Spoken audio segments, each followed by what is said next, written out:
Samajwadi party के वरिष्ठ नेता आजम खान के ऊपर छाए हुए संकट के बादल अब घने होते नजर आ रहे हैं। दरअसल यूपी कैबिनेट की बैठक में जौहर ट्रस्ट की जमीन को वापस लेने का फैसला लिया गया, जिसके बाद आजम एंड फैमिली की मुश्किलें अब दोगुनी हो गई है।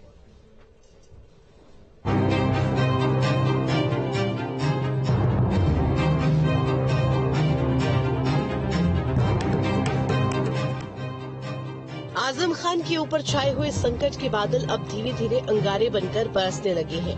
एक तरफ जहां बेटे अब्दुल्ला के फर्जी जन्म प्रमाण पत्र मामले में 7 साल के लिए आजम फैमिली को सलाखों के पीछे भेज दिया गया है, तो वहीं दूसरी तरफ जौहर ट्रस्ट का संपत्ति विवाद आजम के गले में फांस बनकर चुभता जा रहा है। दरअसल बीजेपी विधायक आकाश सक्सेना ने आरोप लगाया था कि आजम ने लीज के नियम का उल्लंघन करते हुए जमीन पर पार्टी कार्यालय और निजी स्कूल बनाया। हमने हमेशा एविडेंस दिए और उसी एविडेंस के आधार पर कार्रवाई हुई, क्योंकि हमारा कोई भी स्टेप, अगर आप चाहे मुकदमों की बात करें, शिकायतों की बात करें, तो कोई पॉलिटिकल चीज नहीं है। जिस तरीके से मैं देखता हूं उत्तर प्रदेश में इस मामले को पॉलिटिकल कहा जाता है, उस बारे में मुझे ये कहना है कि एक व्यक्तिगत आदमी, व्यक्तिगत यूनिवर्सिटी, व्यक्तिगत झगड़े, अगर आपने गलत तरीके से गरीबों की जमीनों को कब्जा कर आपने एक यूनिवर्सिटी बनाई है, तो उसका हिसाब तो देना पड़ेगा ना। ऐसा नहीं है कि आप उसको राजनीति की आड़ में ये चाहेंगे कि अगर कोई आपके पर कार्रवाई होगी तो आप कहेंगे कि ये राजनीतिक कार्रवाई है।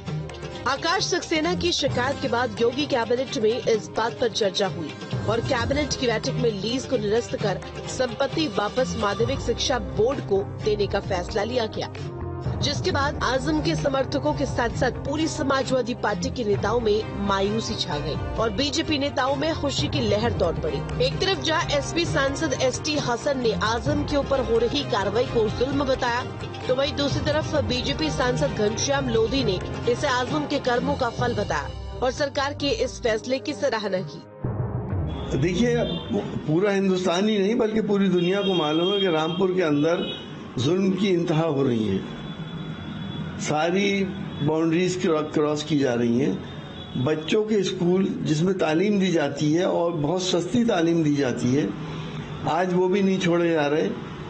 जौहर ट्रस्ट एक एजुकेशनल ट्रस्ट है जो तालीम के लिए बनाया गया है।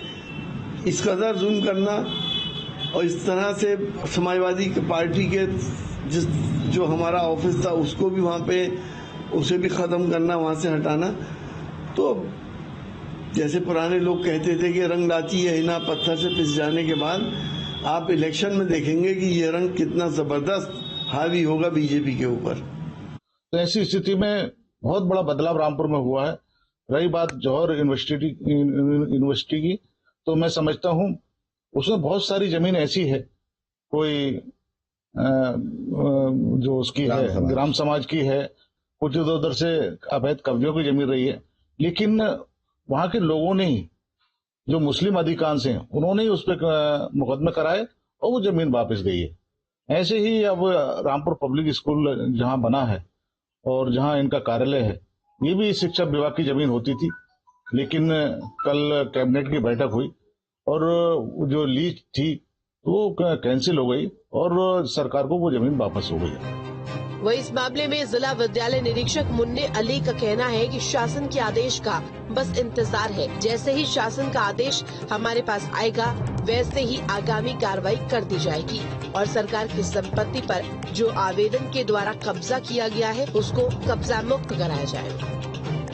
अब जब भी शासन का आदेश आएगा, अभी तो शासन से वो होगा, शासन जैसा भी निर्देश आदेश देगा उसी के अनुरूप जो है कार्रवाई की जाएगी। सीतापुर की जेल में बंद मोहम्मद आजम खान की लगातार मुश्किलें बढ़ती जा रही हैं। हालांकि भारतीय जनता पार्टी के आकाश सक्सेना जो रामपुर से विधायक हैं, उन्होंने आजम खान के खिलाफ हल्ला खोला हुआ है और वो हल्ला ऐसा है कि शासन के अंदर उस हल्ले की गूंज है, जहां लगातार आजम खान के ऊपर कार्रवाई जारी है। वहीं शासन की ओर से भी लगातार आजम खान के खिलाफ हर प्रार्थना पत्र पर कार्रवाई हो रही है। देखना ये होगा कि आजम खान की मुश्किलें कितनी और ज्यादा बढ़ती हैं और आजम के खिलाफ किस तरह से और कार्रवाई शासन और प्रशासन करता हुआ नजर आएगा।